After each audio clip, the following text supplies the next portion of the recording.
Assalamualaikum warahmatullahi wabarakatuh. Halo, perkenalkan nama saya Nurul Hikmah, jurusan Ilmu Administrasi Negara, kelas A, Fakultas Ilmu Sosial, Universitas Negeri Makassar. Di sini saya akan membahas tentang permasalahan pendidikan di Indonesia, serta bagaimana solusi dari permasalahan pendidikan tersebut. Yuk, saksikan videonya.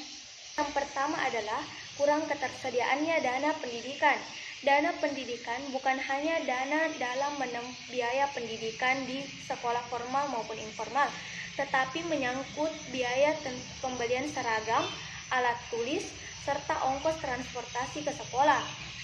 Menurut HSBC 2016, Indonesia merupakan salah satu negara yang biaya pendidikannya termahal di dunia. Permasalahan kedua adalah minimnya bahan belajar mengajar.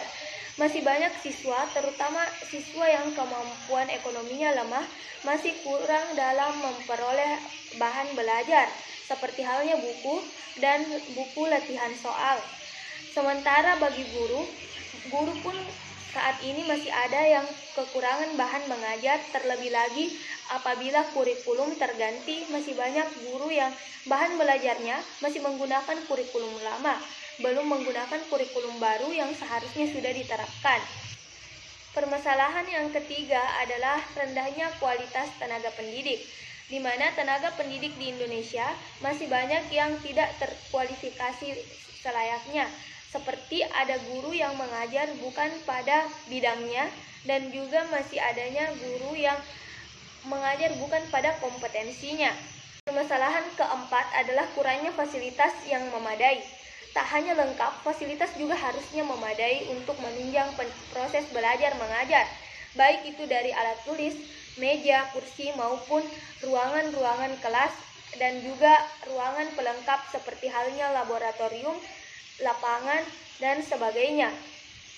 Seperti yang ditahu bahwa semua sekolah mempunyai fasilitas yang lengkap, namun sayangnya masih ada fasilitas yang masih kurang memadai. Terlebih lagi bagi sekolah-sekolah yang berada di Papua ataupun sekolah yang berada di pelosok yang mestinya harus ditangani lebih lanjut lagi.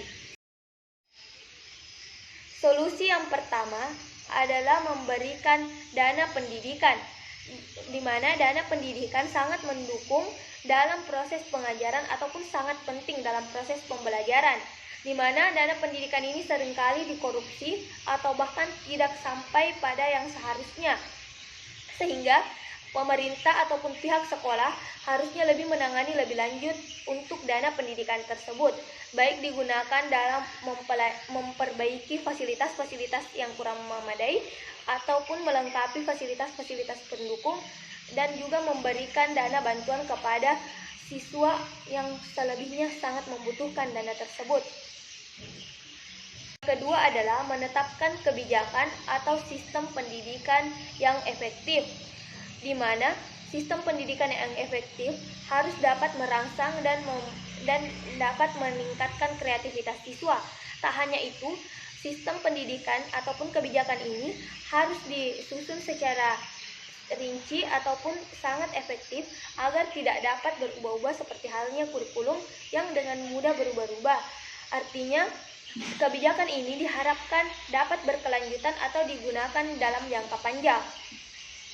Solusi yang ketiga adalah meningkatkan kualitas tenaga pendidik, di mana dalam meningkatkan kualitas tenaga pendidik ini harus lebih dikembangkan dan lebih diperhatikan, dimulai dari pemerintah sampai ke pihak sekolah, seperti halnya dengan mencanangkan ataupun lebih memperhatikan kegiatan dari PKG atau pusat kegiatan guru, dan juga MGMP, yaitu musyawarah guru mata pelajaran.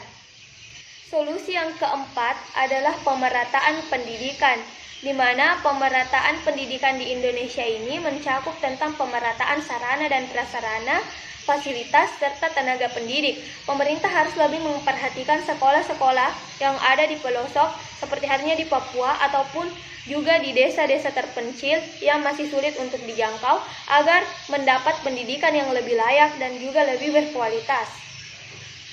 Hanya itu yang saya sampaikan. Semoga dapat bermanfaat. Wassalamualaikum warahmatullahi wabarakatuh.